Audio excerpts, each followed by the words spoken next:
आज हम एक ऐसे सभ्य समाज का हिस्सा हैं जहां सभ्यता और मर्यादा किसी बंद कमरे में सिसकियां ले रही है। रोज अखबार के पन्ने किसी बेटी की तड़फ और बेबसी की दास्तां बयां करते हैं। क्या आपने कभी सोचा है कि हमारे समाज में हर 16 मिनट में एक महिला बलात्कार का शिकार होती है? यह सिर्फ एक आंकड़ा नहीं बल्कि एक सच्चाई है, कड़वी सच्चाई जो हमारे चारों ओर फैली हुई है।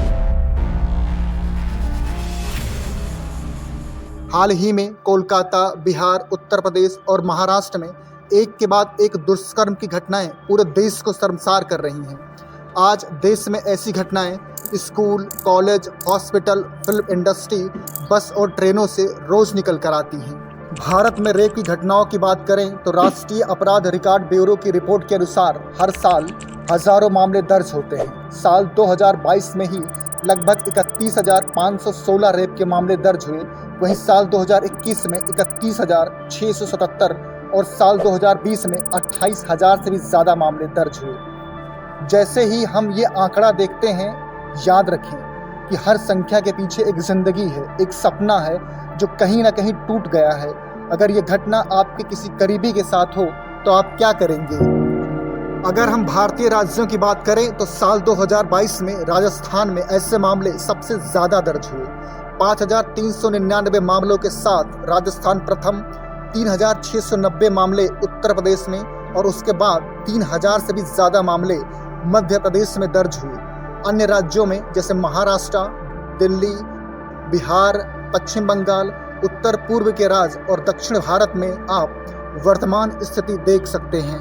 इस वीडियो में हम उन अनसुनी कहानियों को सुनेंगे जो हर पीड़िता के दिल में दबी है। वह कहानियाँ जो हमें यह याद दिलाएंगी कि ये केवल आंकड़े नहीं बल्कि इंसानियत की आवाज़ें हैं। यह मुद्दा सतही नहीं बल्कि समाज की गहराई में मौजूद एक दर्दनाक सच्चाई है। साल 2021 में राजस्थान, मध्य प्रदेश, उत्तर प्रदेश और महाराष्ट्र में ऐसी घटनाएं सबसे ज़्यादा हुई। यह संख्या और भी ज़्यादा हो सकती है, लेकिन समाज पीड़िताओं को शर्मिंदा करता है। 90% से अधिक रेप के मामले कभी रिपोर्ट ही नहीं किए जाते।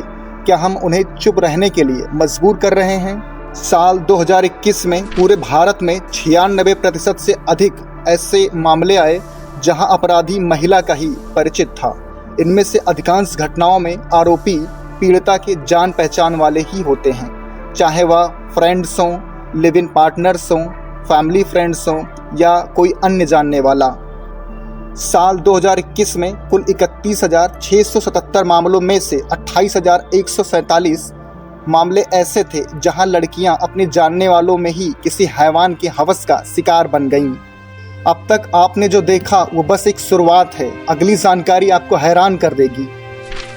5 राज्यों महाराष्ट्र, मिजोरम, मणिपुर, नागालैंड और सिक्किम में 100% पीड़िताएं अपने बलात्कारियों को पहले से ही जानती थीं, जबकि 6 अन्य राज्यों में पंजाब, छत्तीसगढ़, केरल, आंध्र प्रदेश, उड़ीसा और तेलंगाना में यह मामला 99% है। हर मिनट में, हर सेकंड में हमें एक नया सच सुनाई देगा और हर सच हमें यह समझाने के लिए मजबूर करेगा कि यह लड़ाई हमारे लिए कितना ज़रूरी है। अगर हम इसे दुनिया के अन्य देशों से तुलना करें तो यह आंकड़ा और भी ज़्यादा चौंकाने वाला है। Sweden, Iceland, United Kingdom, France जैसे देशों में भी स्थितियाँ काफ़ी ज़्यादा ख़राब हैं। यहाँ हजारों ख्वाहिशें एक पल में दफन हो जाती हैं। विश्व जनसंख्या समीक्षा के आंकड़ों के अनुसार दुनिया भर में लगभग 35% महिलाओं ने अपने जीवन में यौन उत्पीड़न का अनुभव किया है। अमेरिका में यह अनुमान लगाया गया कि केवल 9% बलात्कारियों पर मुकदमा चलाया जाता है और केवल 3% जेल में समय बिताते हैं। 97% बलात्कारी आज़ाद घूमते हैं और इस तरह कई मामलों में दोषी खुली हवा में घूमते हैं, जबकि पीड़िता अपनी पूरी जिंदगी एक मानसिक जेल में बिता देती हैं। क्या यही न्याय है? चीन में यह प्रतिशत लगभग 40% है, जबकि जापान में 2020 तक प्रति 1 लाख नागरिकों पर इन घटनाओं की संख्या लगभग 1300 के करीब है। कल्पना कीजिए, एक महिला रात में अकेली चल रही है, उसकी आंखों में डर है। क्या हम उसे बचाने के लिए खड़े हो सकते हैं या हम चुपचाप देखते रहेंगे? भारत के इतिहास में 16 दिसंबर की तारीख एक काला अध्याय है। 12 साल पहले दिल्ली का निर्भया कांड। 16 दिसंबर 2012 को दिल्ली की सर्द रात में निर्भया कांड ने पूरे देश को झकझोर दिया। 17 दिसंबर 2012 पुलिस ने मुख्य आरोपी और बस चालक राम सिंह सहित 4 लोगों को पकड़ा। 18 दिसंबर 2012 राजधानी दिल्ली में इस गैंग रेप को लेकर जमकर विरोध प्रदर्शन किए गए। 11 जुलाई 2013 6 आरोपियों में से राम सिंह ने तिहाड़ जेल में ही फांसी लगाकर आत्महत्या कर ली। 31 अगस्त 2013 आरोपियों में एक नाबालिग को गैंग रेप और हत्या के मामले में 3 साल की सजा सुनाई गई। यह मामला काफी लंबा चला क्योंकि आरोपियों ने निचली अदालत में मिली सजा के खिलाफ दिल्ली हाई कोर्ट में अपील की, फिर सुप्रीम कोर्ट में याचिका दायर की और अंततः 20 मार्च 2020 सुबह 5:30 पर तिहाड़ जेल में निर्भया के 4 दोषियों को फांसी दे दी गई। इस घटना ने व्यापक विरोध प्रदर्शन और यौन हिंसा के खिलाफ सख्त कानूनों की मांग को जन्म दिया, जिसके परिणाम स्वरूप 2013 में आपराधिक कानून अधिनियम पारित किया गया। इस कानून में कठोर दंड निर्धारित किए और नए अपराधों पर भी चर्चा की गई, जैसे पीछा करना, तेजाब फेंकना, किसी महिला पर जासूसी करना या उसकी सहमति के बिना उसकी तस्वीरें प्रसारित करना शामिल है। रेप के खिलाफ सख्त कानून तो हैं, लेकिन क्या वे पर्याप्त हैं जब न्याय पाने के लिए पीड़िता को अपनी पूरी जिंदगी लड़नी पड़े? समाज में हर दूसरा व्यक्ति यह सवाल पूछता है कि पीड़िता ने क्या पहना था, लेकिन यह नहीं पूछता कि अपराधी ने ऐसा क्यों किया। 2012 की निर्भया कांड के बाद कानूनों में कठोरता तो आई, लेकिन नैतिकता और विश्वास ने अपना स्थान खो दिया। 9 अगस्त पश्चिम बंगाल में कोलकाता के आरजीकर मेडिकल कॉलेज में ट्रेनी महिला डॉक्टर का शव सुबह के वक्त सेमिनार हॉल में मिला। पुलिस के मुताबिक रेप और हत्या की यह घटना रात 3 बजे से सुबह 5 बजे के बीच हुई थी। रेप एक व्यक्ति के शरीर पर हमला नहीं, बल्कि उसकी आत्मा पर हमला होता है और इसका दाग जीवन भर रहता है। 10 अगस्त पुलिस ने टास्क फोर्स बनाई। जांच शुरू होने के 6 घंटे के भीतर अभियुक्त संजय रॉय को गिरफ्तार किया। सीसीटीवी फुटेज के अलावा पुलिस को सेमिनार हॉल से एक टूटा हुआ ब्लूटूथ ईयरफोन मिला था। ये अभियुक्त के फोन से कनेक्ट हो गया। इसी के जरिए पुलिस ने संजय को गिरफ्तार करने में सफल रही। 11 अगस्त कोलकाता में डॉक्टरों का प्रदर्शन तेजी से बढ़ने लगा। सोशल मीडिया पर इस मामले की जानकारी फैलने के बाद इस घटना ने देश भर में गुस्से की लहर पैदा कर दी। इसे लेकर अलग अलग शहरों में व्यापक विरोध प्रदर्शन हुए। 12 अगस्त मेडिकल कॉलेज के प्रिंसिपल संदीप घोष का इस्तीफा आता है। 13 अगस्त कोलकाता हाई कोर्ट ने मामले में जांच के सही न होने की बात कही और केस सीबीआई को सौंपा। 14 अगस्त की रात आरजीकर हॉस्पिटल में डॉक्टरों के धरना स्थल पर अज्ञात लोगों ने हमला किया। इंडियन एक्सप्रेस की रिपोर्ट के अनुसार 14 अगस्त की रात को आरजीकर मेडिकल कॉलेज में हुई तोड़फोड़ के सिलसिले में तृणमूल कांग्रेस के 2 कार्यकर्ता और कुछ महिलाएं थीं। इसके अलावा कई अन्य लोग भी थे, जिसमें से पुलिस ने कुछ को गिरफ्तार भी किया।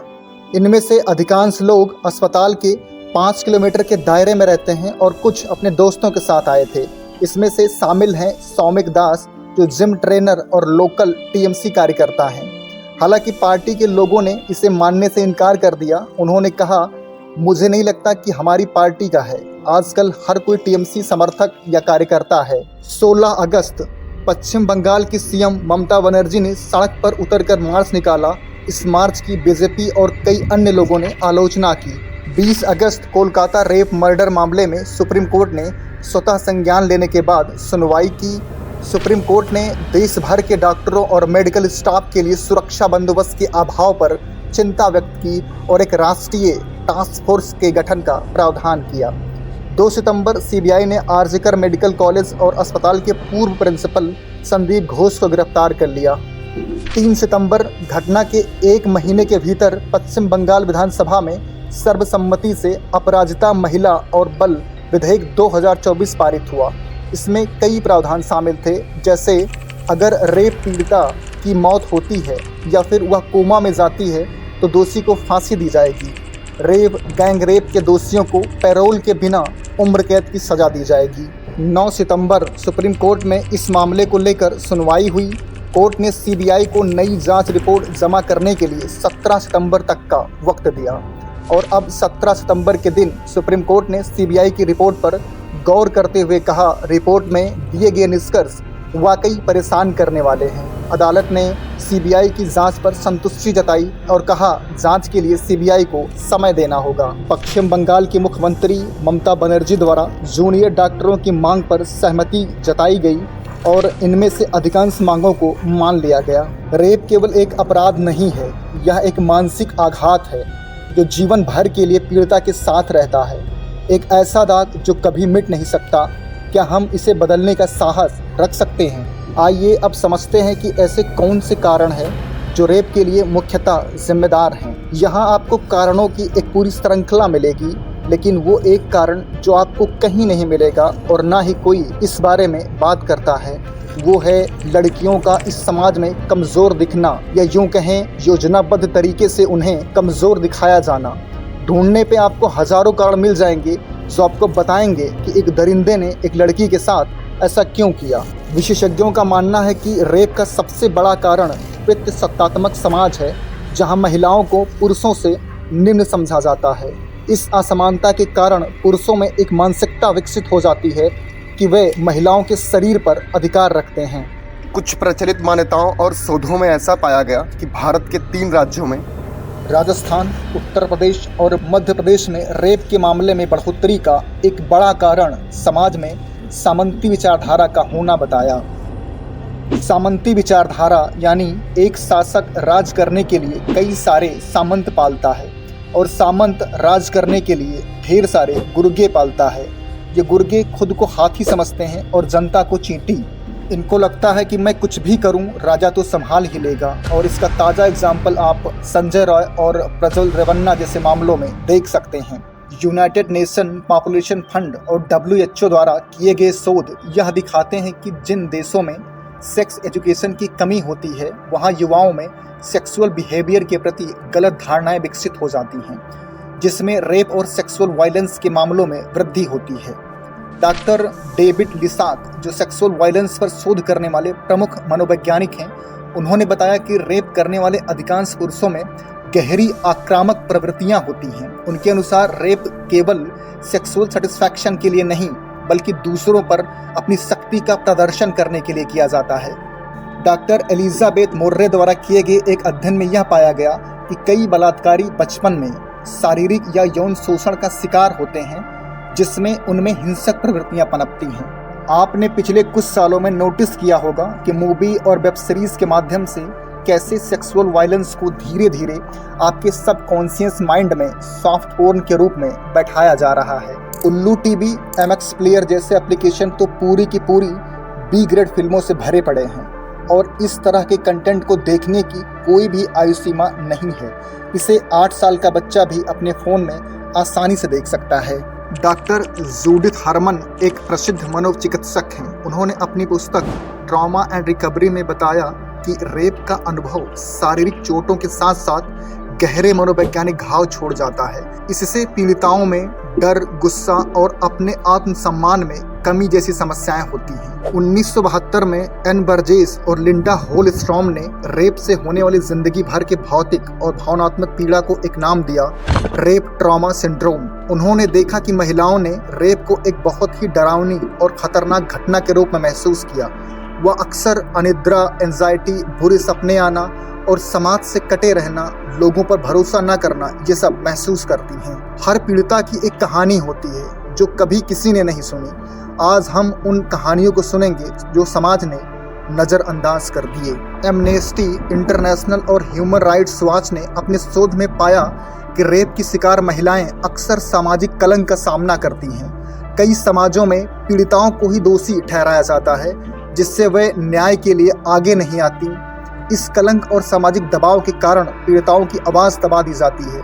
रेप न केवल पीड़िता को बल्कि उसके परिवार और पूरे समाज को प्रभावित करता है।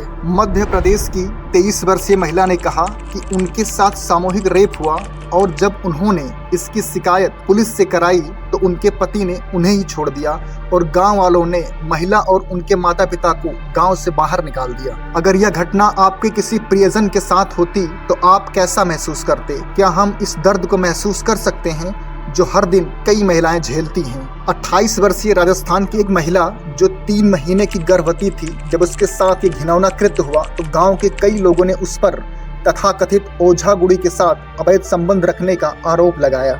नीचे प्रमुख हस्तियों की टिप्पणियां दी गई हैं। ये हस्तियां हैं भारत भर के विभिन्न राष्ट्रीय दलों के राजनेता, वरिष्ठ पुलिस अधिकारी, महिला अभिनेत्रियां और महिला आयोग जैसे वैधानिक निकायों की अधिकारी हैं, जिन पर महिलाओं के अधिकारों की रक्षा की जिम्मेदारी है। संयुक्त राष्ट्र महिला संगठन द्वारा किए गए शोध के अनुसार रेप की घटनाओं को रोकने के लिए कड़े कानूनों की आवश्यकता है।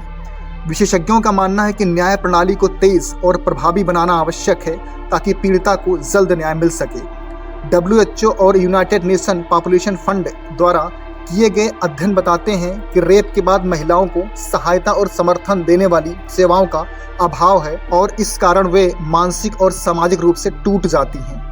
WHO और यूनेस्को द्वारा किए गए शोध यह दिखाते हैं कि सेक्स एजुकेशन से युवाओं में सही और गलत के बारे में समझ बढ़ती है और वे जेंडर असमानता और यौन उत्पीड़न के खिलाफ आवाज उठाने में सक्षम होते हैं। समाजशास्त्री पियरे बोर्दियो का मानना है कि जब तक समाज में पुरुष और महिलाओं के बीच समानता नहीं आती, तब तक रेप और सेक्सुअल वायलेंस की घटनाएं होती रहेंगी। इसलिए लैंगिक समानता और महिलाओं के सशक्तिकरण पर जोर देना इसके रोकथाम के लिए अति महत्वपूर्ण है। भारत में बात करें तो रेबिका जॉन, उनका मानना है कि भारत में रेप के मामले में न्याय प्रक्रिया को तेजी और प्रभावी बनाने की आवश्यकता है। पुलिस को यौन हिंसा के मामले में अधिक संवेदनशील बनाने के लिए प्रशिक्षण की आवश्यकता है। कल्पना विश्वनाथ और नीलम मेहरोत्रा का मानना है महिलाओं और पुरुषों के बीच समानता की भावना विकसित करना और समाज में महिलाओं की स्थिति को सुधारने के लिए बड़े पैमाने पर मानसिकता में बदलाव लाने की आवश्यकता है। अंततः दुनिया भर के विशेषज्ञ और शोधकर्ताओं की राय इस बात पर केंद्रित है कि रेप की समस्या को केवल कानूनी दृष्टिकोण से नहीं, बल्कि सामाजिक, सांस्कृतिक और मनोवैज्ञानिक दृष्टिकोण से देखा जाना चाहिए। रेप पीड़िताओं को मानसिक और सामाजिक समर्थन, कानूनी सहायता प्रदान किया जाना चाहिए। साथ ही पुनर्वास सेवाओं, काउंसलिंग और सामाजिक समर्थन से पीड़िताएं अपने आघात से उभर सकती हैं और समाज में सम्मानजनक जीवन जी सकती हैं। पीड़िताओं के साथ सहानुभूति और समर्थन की आवश्यकता है।